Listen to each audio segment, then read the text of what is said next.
welcome to Student Tutorial. I am Shaista Khan. Please like and subscribe our channel. And today's topic is optical medium.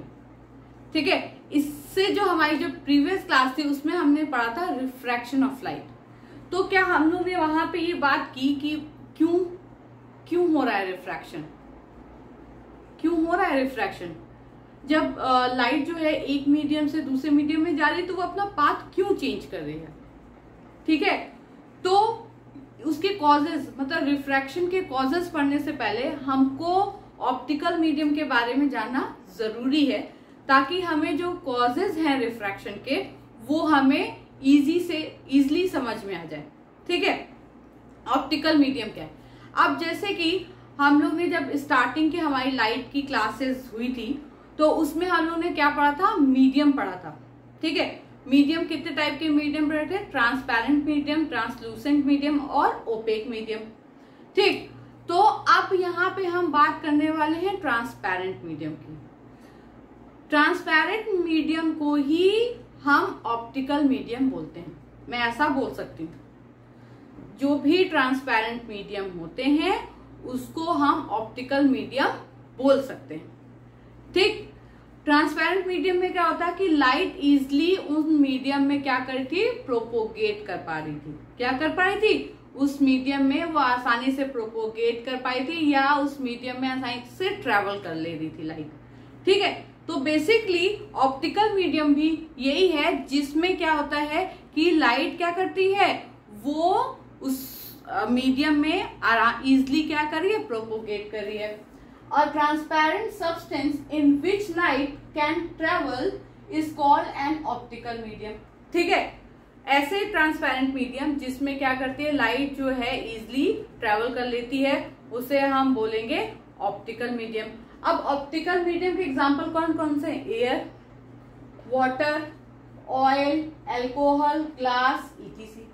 ठीक है, ठीक, air में भी आराम से लाइट जो है वो ट्रेवल कर लेती है, वाटर में भी ट्रेवल कर लेती है, ऑयल में भी ट्रेवल कर लेती है, अल्कोहल, ग्लास में भी ट्रेवल कर लेती है। ठीक है, अब क्या है, ये जितने भी सब्सटेंस हैं ये क्या है, इनकी डेंसिटी क्या होती है, अलग अलग होती है। क्या होती है, डेंसिटी क्या होती है, अलग अलग होती है। ठीक है, तो ऐसा नहीं कि अगर किसी भी मीडियम में अगर लाइट का, जैसे मान लीजिए एयर है, एयर में अगर लाइट का स्पीड जो कुछ भी है वही सेम स्पीड लाइट का वाटर में नहीं हो सकता। ठीक है, क्योंकि इसकी डेंसिटी क्या होती है, डिफरेंट होती है। ठीक है, तो डिफरेंट डेंसिटी के सब्सटेंस में या मीडियम में जो लाइट की स्पीड है वो भी क्या होगी, डिफरेंट होगी। ठीक है, जो डिफरेंट डेंसिटी की सब्सटेंस होंगे या मीडियम होंगे उनमें जो लाइट की स्पीड होगी वो क्या होगी, डिफरेंट होगी। ठीक, अब मैं आपको एक एग्जांपल दे रही हूं कि आप जा रहे हैं कहीं पे, ठीक, बाइक से या कोई भी व्हीकल से, साइकिल से ही जा रहे हो, क्या फर्क पड़ता है। अब अगर रोड जो है वो एकदम खाली है, कोई ट्रैफिक नहीं है, तब आपकी स्पीड क्या होगी। और जब बहुत ढेर सारा ट्रैफिक हो तो वह उस टाइम पे आपकी स्पीड क्या होगी, आपकी व्हीकल की। तो क्या होता है कि जब भाई रोड एकदम खाली है, कोई ट्रैफिक नहीं है, स्पीड एकदम फुल ऑन होती है, मतलब आप जितनी चाहो स्पीड में क्या कर सकते हो, चला सकते हो। ठीक है, उसके बाद अगर ट्रैफिक होता है तो क्या होता है, आपने थोड़ा अपनी व्हीकल को आगे बढ़ाया, फिर आप ब्रेक लगाना पड़ गया, फिर अपनी व्हीकल को थोड़ा इधर मोड़ना पड़ गया, फिर वहां जाके अगर कोई गाड़ी आ गई फिर ब्रेक लगाना पड़ गया। जब ट्रैफिक होता है तो हम उस भीड़ भाड़ के हिसाब से, उस और गाड़ियों के हिसाब से हम अपनी स्पीड को ज्यादा या कम करते हैं। ठीक है, लेकिन जहां पे ट्रैफिक बिल्कुल नहीं होता है तो वहां पे हम क्या करते हैं, वहां पे हम फुल ऑन अपने स्पीड में क्या करते हैं, चलाते रहते हैं। वहां पे हम ये नहीं देखते कि यहाँ पे कुछ है, यहाँ पे कुछ है, नहीं, रोड खाली है, अपना चलाते जाओ गाड़ी। ठीक है, तो वैसे ही जब लाइट जो है ऐसी जगह पे ट्रैवल करती है जहां पे जो है खाली है, कोई है ही नहीं है, वहां पे वो अपनी उसकी स्पीड क्या होती है, अच्छी खासी ज्यादा स्पीड होती है। और जहां पे भीड़ भाड़ होती है थोड़ी मतलब उस खाली रोड से थोड़ी ज्यादा भीड़ भाड़ हो गई तो वहां पे क्या होगी, उसकी स्पीड थोड़ी कम हो जाती है। फिर और भीड़ भाड़ हो गई तो उसकी स्पीड और कम हो जाती है। ठीक है, लाइट भी हम लोग की तरह ही भीड़ भाड़ को देख के ही जो है अपनी स्पीड ज्यादा या कम करता है। अगर भीड़ नहीं है तो वो भी अपने हाई स्पीड में चलता है, अगर भीड़ है तो वो अपनी स्पीड को क्या करता है, धीरे धीरे कम करके चलता है। ठीक, तो जहां पे भीड़ कम होती है वो हो गया लाइट के लिए पहले मैं बता दूं कि जो ऑप्टिकली और जो ऑप्टिकल मीडियम है वो 2 टाइप के होते हैं। कैसे होते हैं, 2 टाइप के होते हैं। एक होता है ऑप्टिकली रेयरर मीडियम और एक होता है ऑप्टिकली डेंसर मीडियम। ठीक है, अब रेयरर मीडियम वो मीडियम है जहां पे लाइट अपनी हाई स्पीड में चलती है, जहां पे लाइट क्या होती है, वो उसकी स्पीड उस रेयरर मीडियम में ज्यादा होती है। अब रेयरर मीडियम में अगर स्पीड ज्यादा है इसका मतलब ये है कि वहां पे लाइट के लिए भीड़ भाड़ कम है, वहां पे लाइट के लिए क्या है, भीड़ भाड़ कम है। और जो ऑप्टिकली डेंसर मीडियम है उसमें क्या है कि लाइट की स्पीड क्या होती है, लेस होती है। क्या होती है, लेस होती है, मतलब थोड़ी कम होती है। तो इसका मतलब क्या है कि जो ऑप्टिकली डेंसर मीडियम है वो क्या है, वो थोड़ा भीड़ भाड़ वाला इलाका है। ठीक, अब मैं थोड़ा आपको केमिस्ट्री में लेके जाऊंगी। जैसे आपने केमिस्ट्री में पढ़ा होगा कि जो एयर है, तो एयर में क्या है, जो एयर के पार्टिकल्स है वो क्या होते हैं, वो थोड़े दूर दूर होते हैं, उनके बीच में जो गैप होता है वो ज्यादा होता है। ठीक ठीक, और जो वाटर है, तो जो वाटर के मॉलिक्यूल्स होते हैं वो क्या होते हैं, थोड़े उनके मॉलिक्यूल्स के बीच में क्या होता है, जो स्पेस होती है वो थोड़ी कम होती है एयर के कंपैरिजन में। क्या होती है, एयर के कंपैरिजन में थोड़ी कम होती है। जब आप जो है आप उससे भी ज्यादा जाओगे या सॉलिड स्टेट में जाओगे, ये तो एयर मैंने बात की कि गैसियस स्टेट है, गैस का स्टेट है, तो उसमें क्या है, मॉलिक्यूल्स दूर दूर होते हैं। हाँ, जब हम इसके बाद वाटर की बात करेंगे तो वाटर में क्या है कि वाटर के मॉलिक्यूल्स जो है एयर के कंपैरिजन में क्या होते हैं, और पास पास होते हैं। ठीक, तो वो एयर के कंपैरिजन में थोड़ा भीड़ भाड़ वाला इलाका होता है।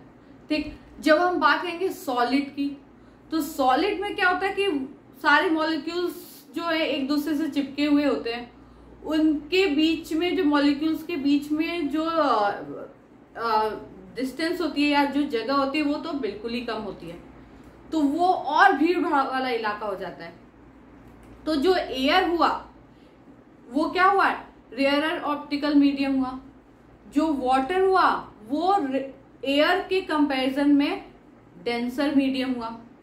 ठीक है, तो एयर में जो क्या होगा, लाइट की स्पीड होगी वो फुल ऑन होगी, मतलब वो हाई स्पीड से चलेगा। लेकिन जैसे ही वो वाटर में आएगा, क्योंकि वहां पे थोड़ा भीड़ भाड़ है, तो वो क्या करेगा, थोड़ा उसकी स्पीड क्या हो जाएगी, स्लो हो जाएगी, एयर के कंपैरिजन में थोड़ी सी स्लो हो जाएगी। फिर जब वो जाएगा, कहाँ जाएगा वो, जब वो जाएगा ग्लास में, तो वहां पे तो और भीड़ भाड़ होगी, तो उसकी स्पीड क्या होगी, और कम हो जाएगी। भाई भीड़ भाड़ है तो थोड़ा स्लो स्लो चलाना पड़ेगा ना, नहीं तो एक्सीडेंट हो जाएगा। तो क्या होगा कि जो जैसे जैसे मीडियम जो है वो रेयरर से डेंसर होता जाता है, स्पीड की जो लाइट की स्पीड है वो वैसे वैसे क्या होती है, स्लो होती जाती है। रेयरर मीडियम में लाइट की स्पीड ज्यादा होती है और डेंसर मीडियम में लाइट की स्पीड कम होती है। ठीक है, तो ऑप्टिकली रेयरर मीडियम क्या होता है? A medium in which the speed of light is more is known as optical rarer medium. ठीक है, जहां पे स्पीड की लाइट ज्यादा हो वो मीडियम क्या कहलाता है? ऑप्टिकली रेयरर मीडियम कहलाता है। Second is optically denser medium, a medium in which the speed of light is less is known as optically denser medium. ठीक है, ये समझ में आ गया। अब हम इसके कुछ और पॉइंट्स हैं, उसको भी हम क्या करते हैं? डिस्कस कर लेते हैं। चलिए, जो हमारे पॉइंट्स हैं उनको हम डिस्कस कर लेते हैं। वो बेसिकली जो मैंने आपको इससे पहले बताया है वही है।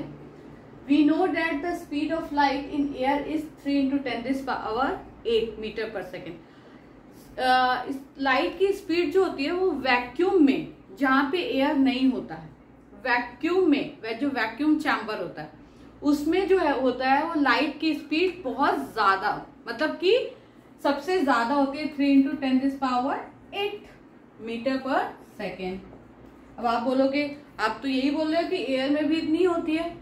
तो क्या होता है कि वैक्यूम चैम्बर जो होता है जहां पे एयर या कुछ भी नहीं होता है, एयर तक नहीं होता है, तो वैसे चैम्बर में लाइट की स्पीड सबसे ज्यादा होती है 3 × 10⁸ मीटर पर सेकेंड। ठीक है, लेकिन जब बात आ जाती है एयर की, तो एयर में भी जो लाइट की स्पीड होती है वो इस वैक्यूम की, जो वैक्यूम में लाइट की स्पीड होती है उससे बहुत माइनर सा डिफरेंस होता है। क्या होता है? माइनर सा होता है, मतलब कुछ पॉइंट्स में होता है डिफरेंस। तो इसीलिए एयर और वैक्यूम दोनों में ही लाइट की स्पीड को हम कितना लेते हैं? 3 × 10⁸ मीटर पर सेकेंड। ठीक है, ये बात समझ में आई कि वैक्यूम में और एयर में जो लाइट की स्पीड होती है उसमें थोड़ा ही डिफरेंस होता है, तो इसलिए हम एयर का और वैक्यूम का दोनों में लाइट की स्पीड क्या होती है? सेम ही लेते हैं। ठीक है, अब उसके बाद speed of light in water कितना है? 2.25 × 10⁸ मीटर पर सेकेंड। ठीक है, अब यहाँ पे था 3 और यहाँ पे 2.25, तो इसमें लाइट की स्पीड क्या हो गई? वाटर में थोड़ी कम हो गई। मैंने आपको बताया था लाइट वाटर में थोड़ी सी एयर के कंपैरिजन में थोड़ी भीड़ भाड़ ज्यादा होती है, तो कम हो गई। And speed of light in glass is 2 × 10⁸ metre per second. अब ग्लास में जो है, ग्लास का है, ग्लास में लाइट की स्पीड थोड़ी और कम हो गई, क्योंकि वाटर के कंपैरिजन में लाइट जो है और ग्लास जो है वो थोड़ा और भीड़ भाड़ वाला इलाका हो गया, यानी कि क्या हो गया? वो थोड़ा और ऑप्टिकली डेंसर मीडियम हो गया, तो उसमें लाइट की स्पीड थोड़ी और कम हो गई। तो मैंने आपको यही बताया था ना कि जो रेयरर मीडियम होगा उसमें लाइट की स्पीड ज्यादा होगी, जो ऑप्टिकली डेंसर मीडियम होगा उसमें लाइट की स्पीड क्या होगी? उससे कम होगी। ठीक है, तो आपको इससे क्या पता चलता है कि जो water is optically denser medium than the air. Air के कंपैरिजन में वाटर यहाँ पे क्या है? डेंसर मीडियम है। ठीक है, but it is optically rarer than the glass. But glass के कंपैरिजन में जो वाटर है वो क्या है? Rarer medium. ठीक है, वाटर कहीं यहाँ पे बीच में है, ठीक है, और जो एयर है वो क्या है? ज्यादा रेयरर मीडियम है, उससे कम वाटर है और उससे कम क्या है? ग्लास है। ठीक है, एयर सबसे ज्यादा रेयरर मीडियम, वाटर उससे कम और ग्लास उससे कम। ठीक, तो वाटर क्या है? एयर के कंपैरिजन में डेंसर मीडियम है और ग्लास क्या है? वाटर के कंपैरिजन में डेंसर मीडियम है। ठीक है, अब जो मोरल ऑफ द स्टोरी, जो अभी तक हम ऑप्टिकल मीडियम पढ़ रहे थे, तो उसका जो पूरा कहते नहीं है कि जो हमने उससे सीखा है वो क्या है? Light travels faster in an optical rarer medium and light travels slower in an optical denser medium.